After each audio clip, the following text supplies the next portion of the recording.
Assalamualaikum warahmatullahi wabarakatuh.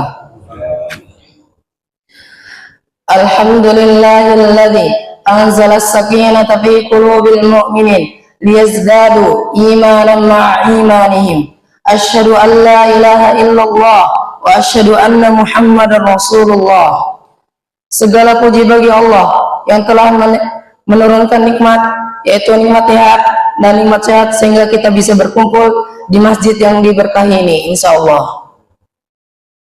Berdirinya saya di sini akan menyampaikan suatu hadis dari baginda Rasulullah SAW yang bertemakan sesuatu yang dihiasi kelembutan akan nampak indah.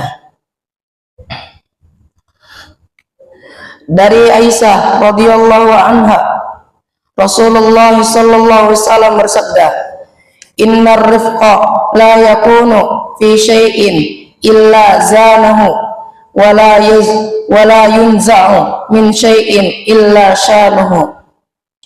Sesungguhnya segala sesuatu yang dihiasi kelembutan akan nampak indah. Sebaliknya, tanpa kelembutan segala sesuatu akan nampak jelek. Hadis riwayat Muslim nomor 2594. Isi kandungan hadis: 1. Segenap jenis amal ibadah kita yang dianjurkan Rasulullah SAW adalah dimaksud untuk menggapai hati yang lembut, seperti sholat, membuka kepekaan hati untuk dialog dengan Allah Subhanahu wa Ta'ala. Puasa, melatih kemampuan dalam pengendalian diri. Zakat, latihan hati untuk peduli pada orang lain. Haji, pengendalian hati untuk tidak melakukan rafas, berkata kotor, fusuk, berbuat fasik atau maksiat, dan jidal, bertengkar.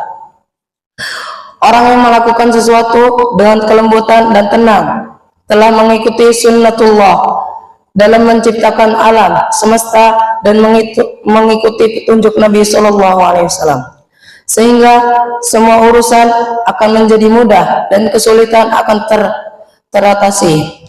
Dari Aisyah radhiyallahu anha meriwayatkan Rasulullah SAW bersabda, "Wahai Aisyah, sesungguhnya Allah itu maha lembut dan mencintai kelembutan dan di dalam semua urusan." Hadis riwayat Bukhari nomor 6927. Betapa lembut hati Rasulullah.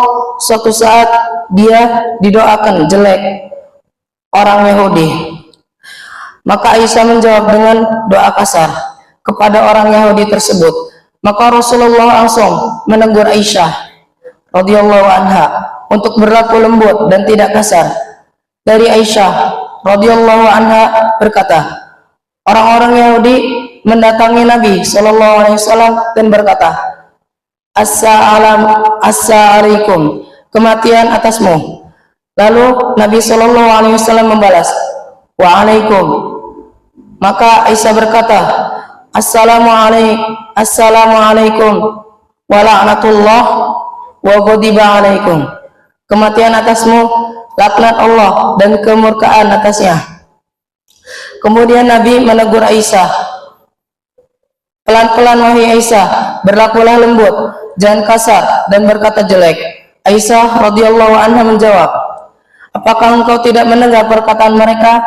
Lalu Rasulullah SAW menjawab, apakah kamu tidak mendengar apa yang kukatakan?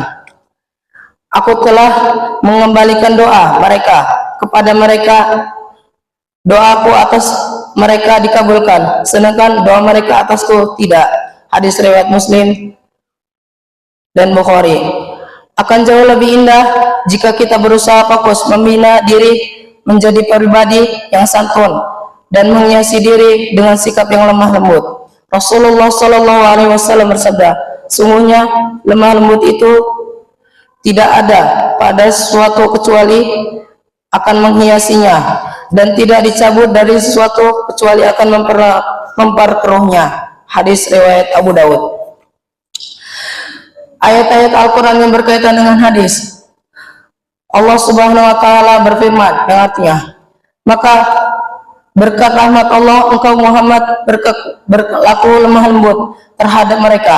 Sekiranya kamu bersikap keras dan berhati kasar, tentulah mereka menjauhkan dirimu. Quran Surah Ali Imran, surah ketiga, ayat 159. Sebelum kita tutup pembacaan hadis pada kali ini, alangkah baiknya kita bermunajat kepada Allah Subhanahu wa taala. Bismillahirrahmanirrahim. Alhamdulillahi rabbil alamin. Hamdan yuwafi ni'amahu wa yukafiru mazidah. Ya Rabbana lakal hamdu lakas syukru kama yanbaghi li jalalika wajhika azimi sultanik. Allahumma salli wa sallim ala sayyidina Muhammad wa ala ali sayyidina Muhammad. Ya Allah yang maha besar dan maha kuasa, kami mohon kepada Engkau ya Allah untuk para musyrik, pemberi wakaf, orang tua asuh, donatur, pembina, dan pengurus yayasan, pengurus ponpes, bapak ibu jamaah sholat subuh Masjid Dzaratul Abrar, dan umat muslimin dan muslimat. Diampuni dosa-dosanya, dosa besar, dosa kecil, disengaja ataupun tidak disengaja. Diberi hidayah agar dapat melaksanakan semua perintahmu dan meninggalkan semua laranganmu. Diberi kesehatan agar bisa istiqomah dalam melaksanakan ibadah, baik yang wajib maupun yang sunnah. Diberi rezeki yang luas dan berkah agar mau berbagi kepada anak yatim dan duafa dan perjuangan Islam.